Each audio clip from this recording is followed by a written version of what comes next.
So the thing with box art, America usually goes for bad CGI, Resident Evil 4, Eco, Metal Gear Solid, but nowadays most box art, the person in the middle with a weapon or a close up of a face. Yeah, it's a lot of the time it's a bit lazy. Um, AAA gaming seems to be recycling the same concept over and over again. It's sad because box art used to be super expressive and it isn't much more. I 1.5 is the updated version of 1. It has some side games too. Okay. The box art argument is one that I've been having for a while. I think the problem is that I agree with you because I love box art. I disagree with it being a problem because of one major factor. I will give you. Let's see if I can. I don't think I can bring up a picture here, can I? I think I tried this before and I'm not able to do it. In the oldest of days, in the ancient days of Atari, the days of yore, before E.T. came out and ruined it all for everybody, Atari games didn't have a lot to them. There was not a way to express intensely what was happening on the screen. When you played Adventure, there was a cube, and it's not even a cube because a cube is a three-dimensional shape. It was a square, and the square moved around where you were pretty sure was a castle, and you grabbed a key, and you didn't put it in your inventory. You held the key out in front of you, and you walked around with it, and that's how it worked. And there was a dragon that looked like a duck, and there was graphically, there was not much you could do in the game. There were also not other ways for people to find out about these games and what they were about and how they looked and how they felt and how they played. So what you had to do was express what was happening in the game in an artistic way that made people more interested in the game. When you played Defender, you had the little ship. He moved around. He picked up the things that you were pretty sure was people. He fought off alien ships, and it all happened in a very simplistically graphic, two-dimensional way. The arcade artwork was the word Defender. The arcade artwork was the word Defender. If you look at the Atari box art for Defender, the Atari box art for Defender is an amazing picture. It's it is probably my favorite box art ever. Is the box art for the Atari 2600 Defender. Bird versus Camel and Empire Strikes Back for Atari. It was the ship. It was the alien ship, and it was beaming down, and the woman was screaming because she was being taken away, and there was a city, and there was this chaos everywhere in the picture, and it was so amazing, and it added so much. And then the artwork in the books, it was like a little comic, and it told you what was going on. Like Yar's Revenge, I think, had a whole little story in it, and it was amazing, and it added so much to the gameplay that was very simplistic. This stuff needed to be added somewhere else. Nowadays, the games speak for themselves when it comes to that stuff. When you talk about Detroit Become Human, the game itself, in those David Cage type games, they are stories in themselves, and they would do them a disservice to paint you a picture on the cover when the game is going to be so much more supplementary material. When the game was going to be so much more than that. So they keep it simplistic. The other thing that I touched on it, that we have now that we didn't have then, was the internet. We have ways before the game even comes out, maybe a little too before the game comes out, to go and read up the stories on what's going on, to watch videos to get an idea of how the game plays, to understand what we're going to get ourselves into days and weeks and even months before we get ourselves into it. Those kinds of things were the job of box art, of supplementary material. That was what they were for. You're not supposed to go to a store and see a picture of a guy on the cover with a gun and say, this looks interesting. You're supposed to go into the store and say, oh my God, I saw videos on this. It looks unbelievable. It's still stupid when a good old jolly game like Uncharted 4 has edgy the hedgy Nathan Drake on the cover. I think it's super lazy to have the samey boxer. I'll tell you where I do think it is lazy, Suave. I think it's lazy when you start getting into sequels.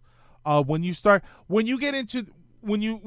me a Uncharted game and you put handsome, adventurous Nathan Drake on the cover and he's got a gun or he's swinging through the jungle or something like that, that's enough to tell me the story of, okay, this is it's going to be like an adventure kind of game. And then I can go online and I can watch videos, or I can read magazines, or I can do any of the 1,000 other things that I can do to find out about it.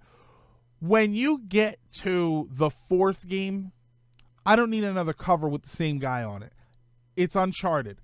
I know that it's going to be Nathan Drake. I know that it's going to be an adventure game. Put something different on the cover. That's where I will 100% agree with you that, okay, you got to start changing it up, man.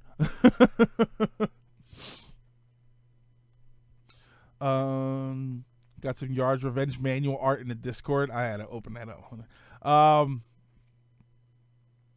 Spider-Man movie game looking in my eye. God of War 3 looking in my eye. Beyond Two Souls looking in my eye. Yeah, it's all like, dude, I get that the eyes are the window to the soul, but you gotta say something different. Oh, Yard's Revenge cover art. See, I love that stuff. Yeah, I Mega Man has some good box art as of late, honestly. Mega Man is a special case. They got a lot of damage to undo.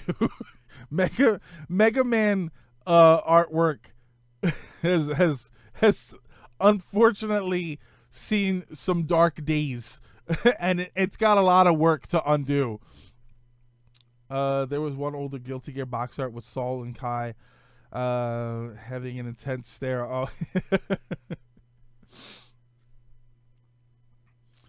Yeah, for the first, not for much for Beyond Two. So yeah, that's my only issue with the box art argument is that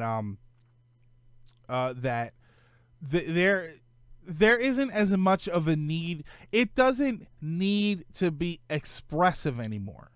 It needed it, and I keep stressing the word needing it.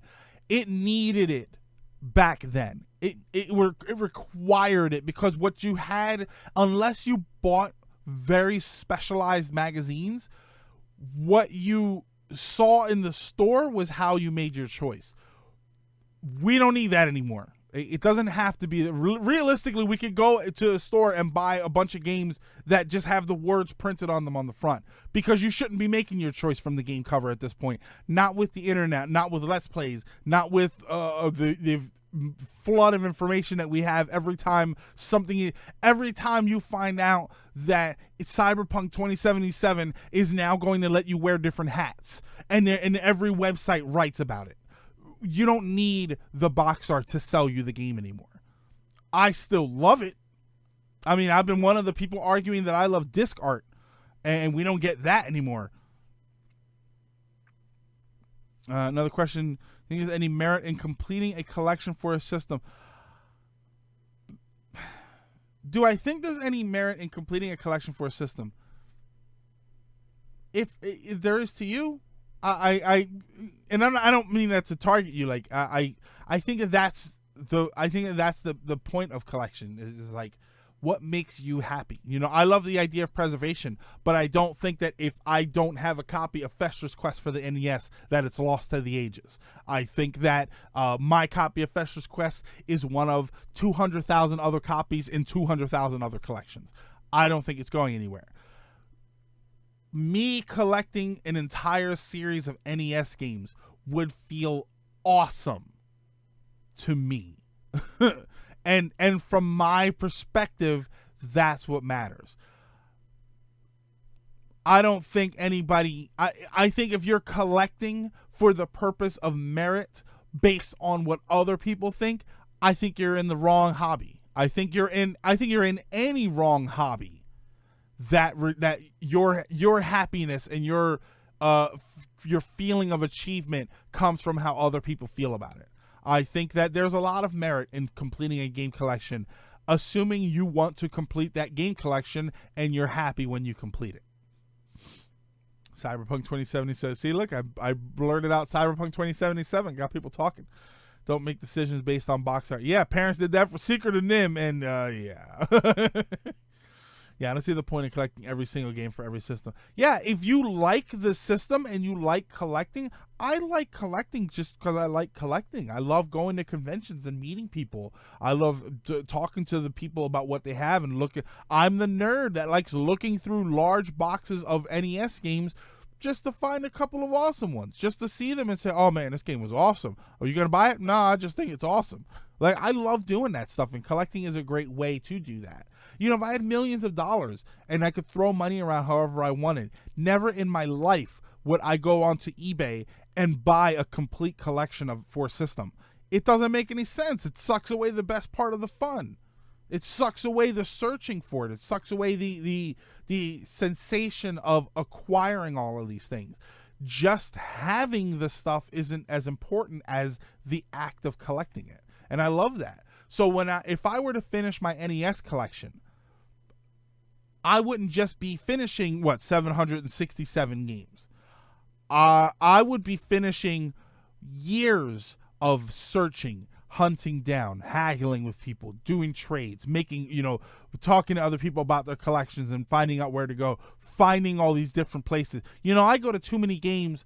I went to AVGC, a video game con up in Jersey, and I go to a couple local stores.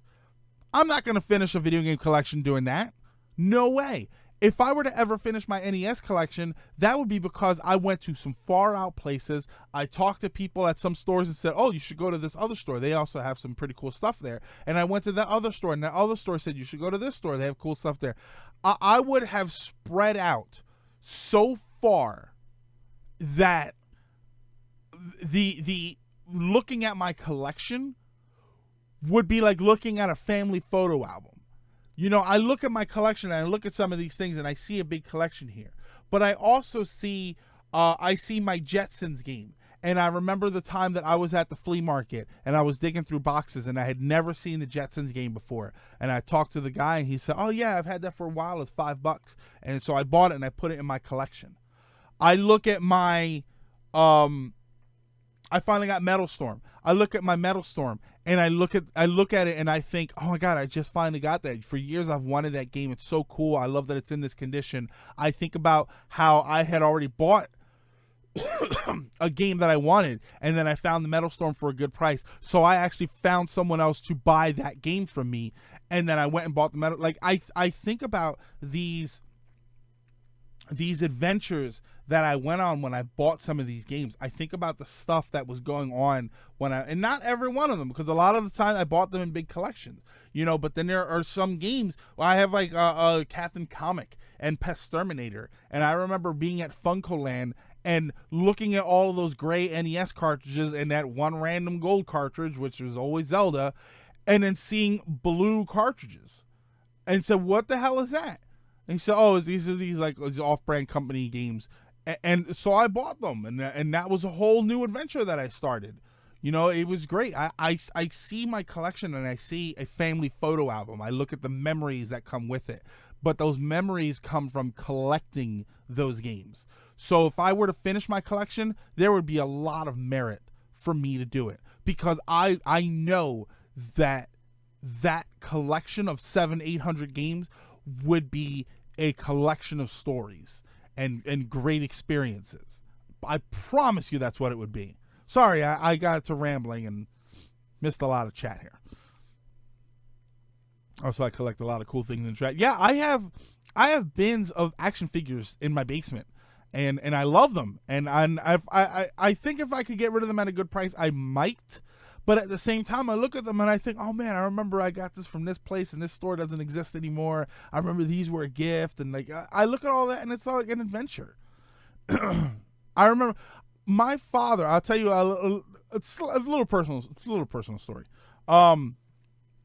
My father bought me in my older years, so like not as a kid or anything, like not for Christmas. My father bought me an action figure in 1997. No, 99. He came home one day.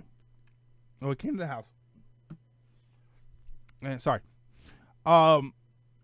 He comes to the house and he's like, "Here, I got this for you." So he's like, "Okay, what is it?"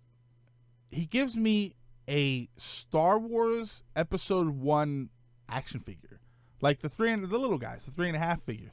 Like, what? Like, why did my father buy me a Star Wars action figure? Apparently, Toys R Us had this huge rollout for whenever Episode 1 came out. That's why I wasn't sure. It was 98 or 99. I think it was 99. Star Wars had this big rollout for the premiere of Star Wars action figures, and that was going to be them starting to sell the Episode 1 figures. Like, they handed out certificates. They gave you certificates to prove that you were there the day that they started selling them. I don't know if I even have that certificate anymore. 97, yeah. They had this whole thing. My father knew that that's what they were doing. So he went and bought a figure. Like, he didn't know who he got or whatever. Hey, fun fact, he bought me Rick Olay. It was 99, yeah. He bought me Rick Olay, I think was the character's name. In Episode 1, when Anakin is on the plane after they leave, is on the ship after they leave. Yeah, Phantom Menace. When Anakin is on the ship after they leave Tatooine, and he's talking to the pilot about what these control this, and this controls the pitch, and the kid's like, "Hey, you catch on quick." That guy, that pilot that says you catch on quick, that's the character of the figure that he bought me. That figure is in my basement with all my other Episode 1 figures. I look at that figure and I think, this is like, my father bought me this figure. Like, out of nowhere, out of the blue, my father bought me this figure. That's so weird, but to own it is to own that little story. You know, and that's why I look at collecting. Collecting isn't just about gathering stuff. Collecting is about the experience of actually collecting. If I came to the day where I said, if somebody walked in here and said, "Look, I'll give you $20,000 for everything you own," it's not worth $20,000 by a long shot. "I'll give you $20,000 for everything you own. You can never collect video games again." I'd probably say, "Okay, I can't collect video games anymore." I would probably then turn to collecting something else, because I would get the same thing. I would get the same experience of going out and collecting and interacting with people and finding different places. I like that. I get a kick out of that. The most obscure of Star. He really is. He really is. Yeah, and my problem, Elements, my problem with Antiques Roadshow is that a lot of the time it's BS. They screen people, because they screen all of that stuff, so that the valuable ones are the ones that are premiered on the show. That they do screen them for that. What I love are the outtakes, the ones at the end of the show of Antiques Roadshow when they find out that it's worth $5. I like those. I think that, in all honesty, I think that the show should just be random people, like completely random, because I think that's way more interesting. Oh, is there an American antique? Oh yeah, Elements. Yeah, I forgot you're in the UK. Yeah, Antiques Roadshow was here for a long time. Like, I used to watch Antiques Roadshow like 10, 15 years ago. The only problem is here it's on it was on PBS. It was on public stations, public broadcasting stations. It wasn't on networks like they have now. Because now they have like American Pickers and all that stuff. But all of that stuff is I don't know about American Pickers. The pawn shop stuff, the Pawn Stars and all of that, they're unbelievably fake. They're crazy. Like, they schedule people to come in with stuff, and that's why they always have an expert ready. Like, and then they don't know anything about this stuff. They always have an expert that knows, because they don't know crap about it. That one's pretty fake. The what the hell was the one? Storage Wars. The Storage Wars show where they go and buy storage units and they talk about all the stuff that's in there. They're unbelievably fake. They go, there was a whole story about it like a year or 2 years ago. They get to look through the storage unit beforehand. They get to see if there's anything valuable or story worthy in there. And then those are the ones that they win. They rouse the people in the auction. They rouse each other up because they know they're on camera. Like, they ask them to do that. It's very, very it's scripted without being scripted. It's very directed. It's very directed. Yeah, it's still on PBS. I do watch it from time to time too whenever I pass it. It's such a good show. Antique Roadshow is so good. I like Antique Roadshow because they're like, oh, this is a table that my grandmother always had. Like, oh, it's worth $700,000. Like, what? I've always wanted to go on Antiques Roadshow, and I know nothing about it. Like, oh, tell us a little bit about this item. I bought it at a garage sale like 2 days ago. Oh, okay, so you don't know anything about the. I'm here for you to tell me what it is. Oh, it's where and this is one of my constant jokes that I make about the show, and one of my constant jokes that I make about the show is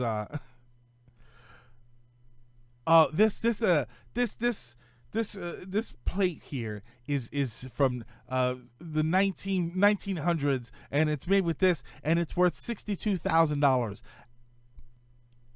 You give me $30,000 right now, and it's yours.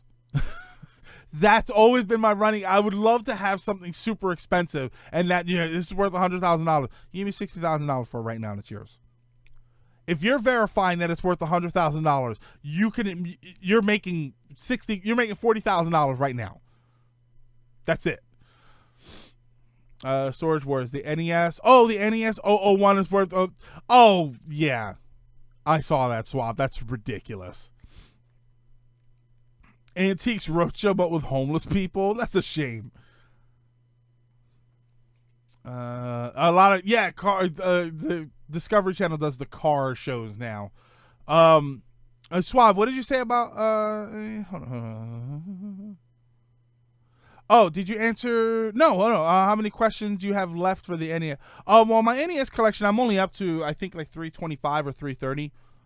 So I'm not even halfway done with that. But I have all the games that I really, really wanted. Like, I go to the conventions all the time, and I see games like well, not Anticipation because I have that, but I see tons of games that are dirt cheap that I just refuse to buy. Like, I don't have the money to be just throwing at everything.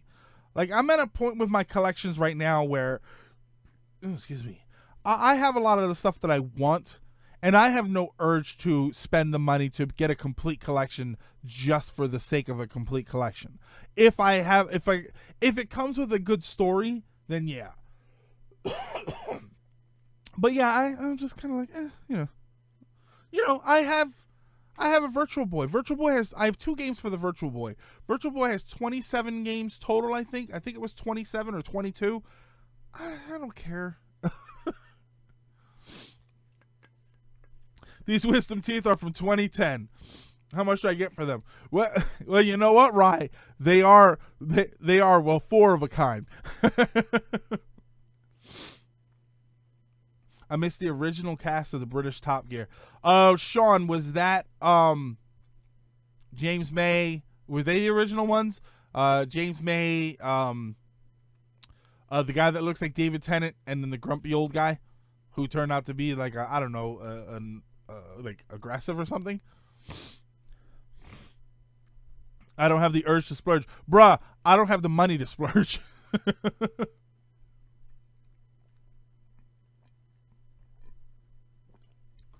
All right. It's funny you brought up a good point when you made the joke about the wisdom teeth, because we've mentioned that before here, where it's just a case of what you think is worth it. It's a case. This plate. There's only 10 of these in the world, so it's worth $500,000. I could go pick up a rock outside, and there will be other rocks of that composition, but that particular shape, I assure you, there's only one of those in the world, but nobody cares. Oh man. All right. I don't have the money either. All right. I actually think we're gonna call it for today. We actually went super long. We went a little bit long. We didn't do the game cleaning portion of the show, but we had some fun talking about some stuff. But I think we are gonna call it right now. 77 was the original Top Gear. Okay. So we're gonna call it for today. I want to thank you guys so much for stopping in. We did change the time. We normally start at 3, but we started at 5 today. So I'm very thankful that you guys still came to hang out. I also apologize for this previous week. We haven't really been streaming. We haven't been streaming. Just because I've been on vacation from work, so I've been doing other things. So I didn't want to stop doing those things to then come back to stream. I love streaming, but I love being on vacation too. So we are going to call it right now, though. But thank you so much for stopping in. Stick around after the credits, and we will. I think I'm gonna make credits. But stick around after that, and we will find somebody to raid. But for right now, everybody have a great night, and I will see you all later.